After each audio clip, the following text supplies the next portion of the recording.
नमस्कार। शब्दकोश के जनसरोकार में आपका स्वागत है। मैं मोहन लाल मोदी आज उन सवालों के जवाब तलाशने का प्रयास करूंगा जो अक्सर विपक्ष द्वारा सत्ता पक्ष पर लगाए जाते हैं, लेकिन जब अपने ही सवालों में और अपने ही आरोपों में विपक्ष घिरता है तो फिर उसे चोरों की तरह छुपने की आवश्यकता पड़ जाती है। उदाहरण के लिए एक बहुत बड़ा आरोप है विपक्ष का, वो ये कि क्या सारे चोर विपक्ष में ही मौजूद हैं, क्या सारे भ्रष्टाचारी विपक्ष में ही बने हुए हैं, या जितने भी अनैतिक कार्य करने वाले हैं क्या विपक्ष में ही उनका आश्रय है, क्या सत्ता पक्ष में ऐसा कोई नहीं है, सत्ता पक्ष के लोग क्या दूध के धुले हैं। और ये सवाल उनका जायज भी है, क्योंकि समाज में जिस तरह का भ्रष्टाचार कहना चाहिए पसरा हुआ है, तो फिर हम ये उम्मीद करते हैं या हम ये आशंका पाल सकते हैं कि हाँ, जब समाज में भ्रष्टाचार है तो राजनीतिक क्षेत्र में भी उसके अंश तो जाएंगे ही जाएंगे, उसी अनुपात में जाएंगे जिस अनुपात में समाज में भ्रष्टाचार या पापाचार अनाचार हो रहा है। अब सवाल ये उठता है कि फिर भाजपा में क्यों नहीं है, एनडीए में क्यों नहीं है। ये सवाल किसका? विपक्ष का। तो अब सवाल ये उठता है कि क्या वाकई में ऐसा है? तो फिर सवाल ये भी उठेगा कि सरकार भाजपा की या एनडीए की है। मान लीजिए आरोप लग भी गए तो क्या वो उन आरोपों पर गौर करेगा? बस ये जो एक दृष्टिकोण है ये फिलहाल सामने है।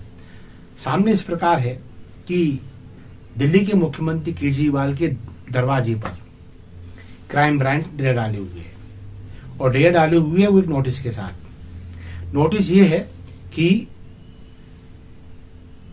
केजरीवाल जी ने, उनकी प्रवक्ता है एक आतिशी, सत्ता की भागीदार भी हैं, अन्य उनके जो नेता हैं आम आदमी पार्टी के, वो समय समय पे ये आरोप लगाते रहे हैं कि केंद्र की सरकार ईडी, सीबीआई ऐसी जांच एजेंसियों का सहारा लेकर दिल्ली की आम आदमी पार्टी की सरकार गिराना चाहती है।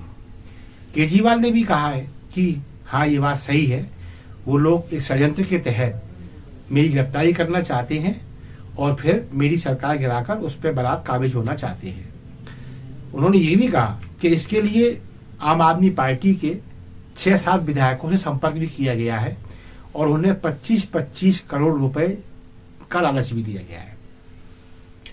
यदि ऐसा हुआ तो ये गंभीर बात है, और चूंकि मुख्यमंत्री के मुंह से ऐसी बात निकली है जो एक सबसे महत्वपूर्ण राज्य को कहना चाहिए प्रतिनिधित्व करते हैं, तो फिर ये आरोप यदि गंभीरता से ना लिए जाएं तो फिर केंद्र सरकार पर, सीबीआई पर, क्राइम ब्रांच पर या ईडी पर, अन्य संस्थाओं पर यह आरोप सिद्ध होता है कि हाँ, विपक्ष की सुनवाई नहीं होती।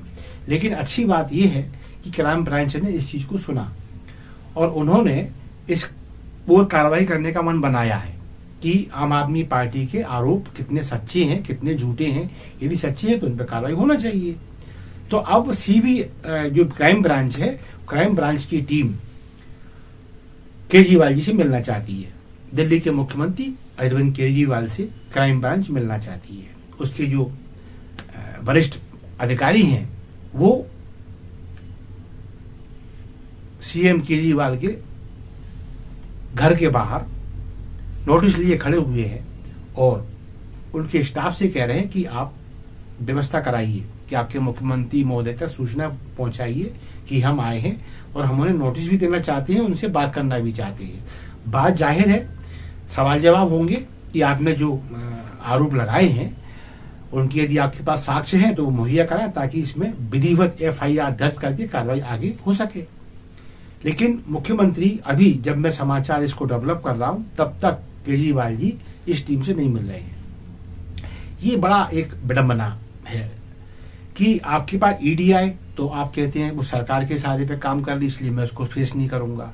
आपके पास क्राइम ब्रांच आए तो आप सामने आने तैयार नहीं है। तो ईडी का आपका आरोप क्या था? केंद्र के सहारे पे ईडी सबको परेशान कर रही है।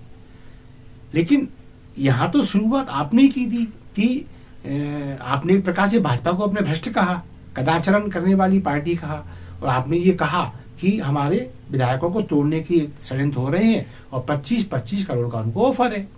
तो ऐसे में आपके तो बिल्कुल कहना चाहिए दोनों हाथ में लड्डू है केजरीवाल जी। आपको तत्काल क्राइम ब्रांच को लपक लेना चाहिए, बल्कि और हम तो कहते हैं उनको अपने ड्राइंग रूम में बैठा के चाय और नाश्ता कराना चाहिए आपको। तो चलो वो आए तो, और उनसे फिर आप उनको खड़े कर दें, उनको 6-7 विधायकों को कि हाँ इनको 25-25 करोड़ रुपए का ऑफर हुआ, और वो केवाड़िया बयान दे दें वहां सामने खड़े होते कि हाँ साहब हमको दिया और इस माध्यम से ऑफर आया, कोई बिचौलिया आया था, कोई टेलीफोन आया था, कहीं ईमेल पे व्हाट्सएप पे किसी और संसाधन पे बातचीत हुई थी, वो सामने रखें तो कम से कम FIR दर्ज हो जाए और कार्यक्रम आगे बढ़ जाए। फिलहाल FIR या शिकायत कहना चाहिए ये भाजपा की ओर से दर्ज हो गई है, क्योंकि जैसे इन्होंने आरोप लगाए कि आम आदमी पार्टी को तोड़ने का प्रयास हो रहा है, भाजपा के लोग विधायक हमारे खरीदने का प्रयास कर रहे हैं, तो भाजपा को ये लगा कि आम आदमी पार्टी को अपनी इज्जत की चिंता है या नहीं, केजरीवाल जी को अपने कहे का मान गुमान है या नहीं, ना हो कम से कम भाजपा पे आरोप लग रहे हैं तो भाजपा खुद शिकायत लीजिए गई और उन्होंने एक पत्र देकर कहा कि हमारी शिकायत ये है कि जो आरोप लग रहे हैं उनकी जांच की जाए। ये नहीं कहा गया है कि केजरीवाल झूठे हैं, ना ये कहा गया है कि, कहा यह गया है कि चूंकि मुख्यमंत्री ने आरोप लगाए हैं तो वो आरोप गंभीरता से लिए जाए, उनकी जांच की जाए। यदि हमारी भाजपा में किसी ने ऐसा कहा तो उसको सजा दी जाए। लेकिन धन्य केजरीवाल जी फेस नहीं कर रहे। तो मेरा सवाल उस विपक्षी गठबंधन से है जिसे वो महागठबंधन कहते हैं कि आप कब तक बचेंगे इस प्रकार से। ये केजरीवाल पहले माफी मांग चुके हैं 1-2 मामलों में, मतलब झूठ बोलने की भी इतनी पराकाष्ठा है कि जो आदमी CM पद पर बैठा हुआ है उसको तो एक एक शब्द एक एक जुमला नाप तोल के बोलना चाहिए, लेकिन नहीं, कितनी बेशर्मी की हद है कि आप पहले गलती करते हैं फिर आप सॉरी बोलते हैं, क्षमा मांगते हैं, आप ये रिकॉर्ड है आपका। और आज आप ऐसे फंस गए हैं कि अब क्राइम ब्रांच थोड़ी ज्यादा सॉरी मांगेगी, और मांगेगी तो लिखित में लेगी अब आपसे, वो कि लिखित में दीजिए कि आइंदा आपसे ऐसा नहीं होगा। बस यही वजह है कि केजरीवाल जी फेस नहीं कर पा रहे हैं। और मैं इस कार्यक्रम के माध्यम से मैं कोई भाजपा का वकील नहीं हूं। दरअसल हो ये रहा है कि जिस तरह से भाजपा जनसंघ या तत्कालीन सोशलिस्ट लोग जो थे वो कांग्रेस से लोहा लिया करते थे, तो इस तरह की बदजुबानी आसमानी नहीं हुआ करती थी कि कुछ भी कह दिया फिर बाद में सॉरी बोल दी। अरे इन लोगों ने आम जनता के मुद्दों को लेकर आंदोलन खड़े किए और ऐसे वैसे नहीं खड़े हैं, पूरा भारत कहाँ पाया जब खड़े किए हैं। जब उसी का नतीजा है कि जनता ने इनमें कुछ संभावनाएं देखी और आज स्थिति ये है कि जिस भाजपा की 2 सीटें हुआ करती थी पूरे भारत में, आज वो केंद्र में शासन कर रही है, सबसे बड़ी पार्टी है। नेता प्रतिपक्ष का पद तक नसीब नहीं हो रहा है विपक्ष को। अब ऐसे में आप ये कहें कि फिर भी ये पार्टी गलत है, तो फिर आप मतदाता के कहना चाहिए निर्वाचन का अपमान करते हैं। आखिर मतदाता कुछ तो देख रहा है ना कि लगातार उनका ग्राफ बढ़ा रहा है। तो ऐसे में ये जो आरोप है भाई, यही बात हेमंत सोरेन ने कही जब ईडी छाती पे पहुंची, जब यही बात समय समय पर सोनिया गांधी और राहुल कहते रहते हैं, मल्लिकार्जुन खड़गे या वो अपने संजय राउत, दुनिया भर के ये जितने भी एक पता नहीं इसे क्या कहूं, गठबंधन कहूं या गिरोह कहूं, ये हमेशा कहते हैं कि भाजपा में सब दूध के धुले हैं क्या। तो भाई केजरीवाल ने कहा कि ऐसा हुआ है तो आप भी ऐसा कहो ना, और साक्ष्य प्रस्तुत करो कि देखो ये साक्ष्य है, ये ऑफर आया, ये खरीदने का प्रयास हुआ, दूध का दूध पानी का पानी, और ऐसी नहीं कर रहे हैं ऐसा, तो फिर आपकी छवि खराब हो रही है, आपका ग्राफ बढ़ नहीं रहा है, आप रसातल में जा रहे हैं और आप ये साबित कर रहे हैं अपनी बदजुबानी से कि आप झूठ बोलते हैं। आप सत्ता पक्ष को बगैर किसी मुद्दे के घेरने का प्रयास करते हैं जो नाकाम होना ही है। क्यों? जनता सब जानती है। तो बस इसी कामना के साथ कि सत्ता पक्ष के साथ विपक्ष भी अपनी जिम्मेदारियों को समझे, नाप तोल कर बोलना सीखे, और यदि बोले तो उस पर कायम रहे। कहते हैं ना, जिसकी बात नहीं उसका बाप नहीं। तो मेरा कहना सिर्फ इतना सा ही है, यदि आम आदमी पार्टी ने कह दिया है कि हमारे विधायक को खरीदने का प्रयास हो रहा है, 25-25 करोड़ का ऑफर है, सरकार गिराने का प्रयास हो रहा है, तो फिर अब तो आपको क्राइम ब्रांच को लपक देना चाहिए और पूरे अपना स्टेटमेंट अपना भी रिकॉर्ड कराना चाहिए, विधायकों का भी रिकॉर्ड कराना चाहिए, ताकि सामने तो आए कौन खरीदा था, कौन बिक रहा था।